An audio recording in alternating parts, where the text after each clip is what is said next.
Alright guys, welcome to another video. This is video number 4 in the Bearded Dragon series I had going on there for a while.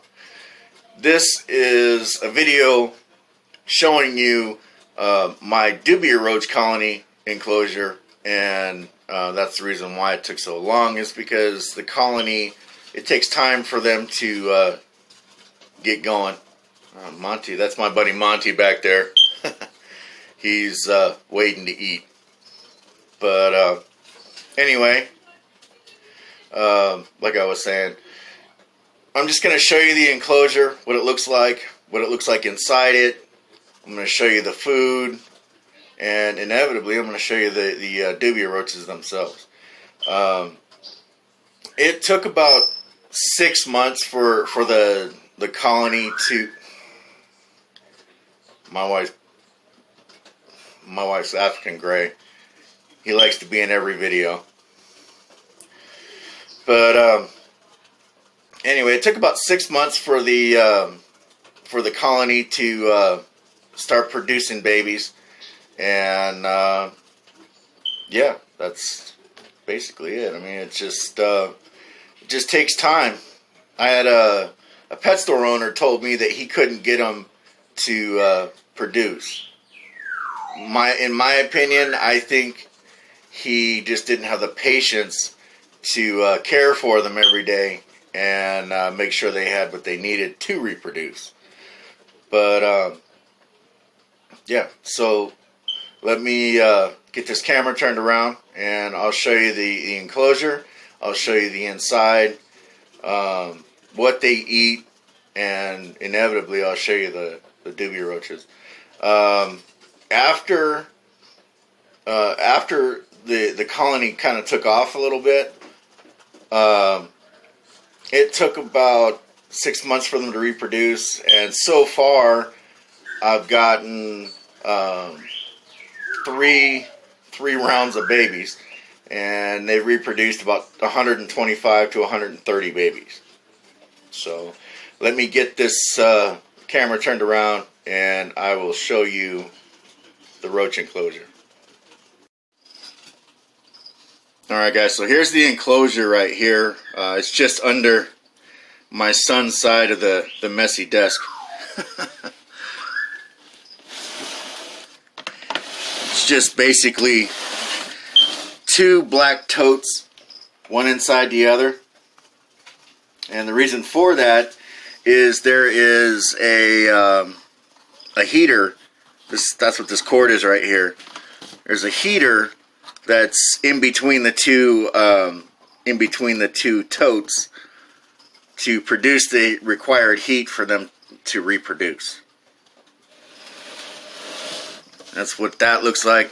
What I'll do now, oh, and on top, I have air holes drilled in the top of it, and I mean, I could have put more holes in, and I might do that in the future, but this seems to be working out pretty good, just with holes in the center here, and then holes outlining the little design areas on the top of the lid. But it seems to be working out pretty good so far, the way it is. But let me get this lid off of here, and I'll show you the inside of the enclosure. Alright guys, so inside the container, this is what it looks like. Okay, over here on the food end of the container, this is a greens mixture that I feed to my bearded dragons. Okay, it's just mustard greens and collard greens, and a little bit of like a cabbage mixture for like a coleslaw. I feed that stuff to my dragons all the time. And then you have pieces of potato and oranges. Now the oranges, it's not really good for the dragons, but the roaches need the oranges for reproduction. It helps them to reproduce, so you know it has to be in there. And then this over here is it's a Dubia Roach and cricket diet type food. which is this stuff right here. Somebody on Instagram told me it kind of looks like sawdust, but it's really not. It's not sawdust. It's cricket diet. Well, cricket and Dubia Roach diet. It's kind of the same stuff as this right here that I feed to the crickets. You can feed this to your roaches. They'll get the same nutrients from it, but this one's almost out, so I just had to go buy more. And then on the other side is the egg crate, and separating each square of egg crate is just a cardboard box. This is one of the I'm not really sure exactly if it's, where'd it go? Dang it. Oh, there it is. I don't know if it's male or female yet. It hasn't matured. I'll show you what they look like when they mature.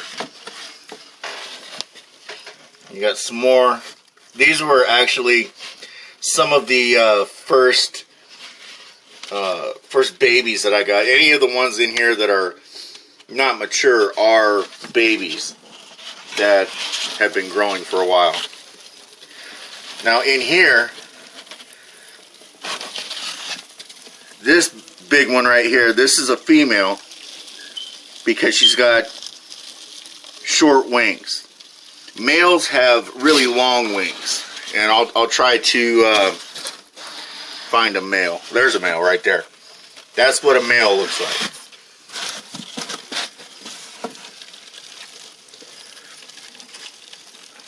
Inside the enclosure for breeding, you want more females for the ratio of males. There's one of the small ones, if I can get him. There he is. That's one of the babies that had just hatched. Right there. I've actually produced probably 125 babies total. And it took 6 months for the roaches to reproduce.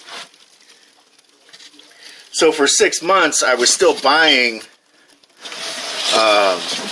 Dubia roaches, but I just went into a pet store, privately owned pet store. It wasn't a big box store like PetSmart or anything like that.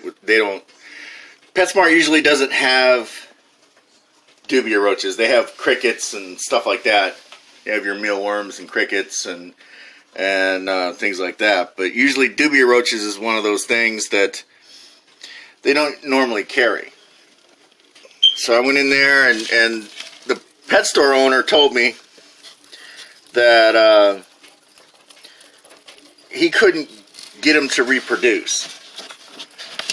And all it really took is the right temperature and a whole lot of patience, and they will breed.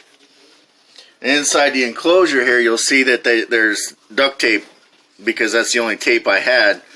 But what that does is it actually stops them from crawling up. So if you're gonna start one of these little colonies, it'd be a good idea to put some duct tape or some kind of packing tape or something around the top of the enclosure. But it wasn't, like I said, it wasn't hard to man, that bird. That bird is always in every one of my videos. But anyway, it wasn't hard. It just took a lot of patience. And you got to make sure you have one of those heaters, you know, one of those flat stick-on heaters to produce the heat. The heat has to be in the 80-degree range for them to properly reproduce. The heater is like over here on this side, and it's stuck to the side of the container. There's two containers put together, so that kind of helps hold the heat in. Just one container inside the other. But yep, that's it. That's all there is to it. Like I said, it wasn't hard. It was just, it took a lot of patience and a lot of time. 6 months, and I had the first time there was 75 babies, and the second time there was, I don't know, 50, and then they just had babies again, I think for a total of like 125 to 130 babies. And this actually saves a lot of money. I'm at the point right now where I could actually start feeding the smaller ones to my dragons, and start to thin out the population so that they reproduce a little bit, or when they reproduce more, there's more room.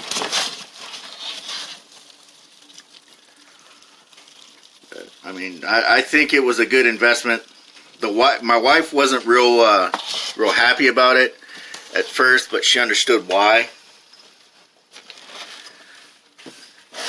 You know, all she really basically had to hear was it was going to save us a little bit of money, and she was all for it right then. But this one right here, this is a female.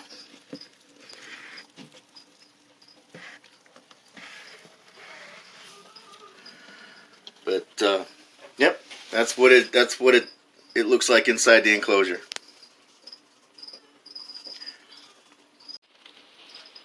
The reason why you want cardboard in between the egg crate is to create little apartments for these roaches to hang out in.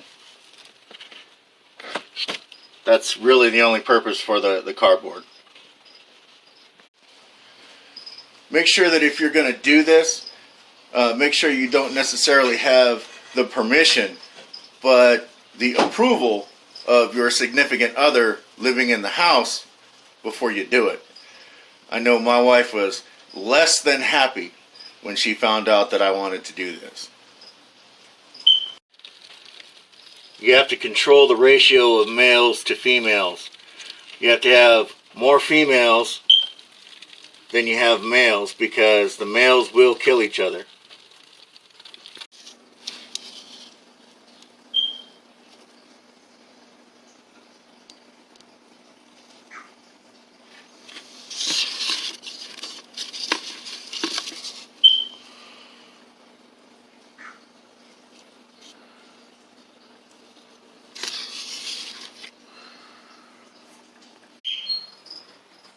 Alright guys, so there you go. That's how I bred my Dubia roaches. It's not hard. It just takes a lot of time and a lot of patience. And give it enough time and enough patience, you'll be successful.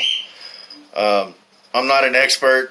I just know what worked for me, and I figured I would share it with you guys.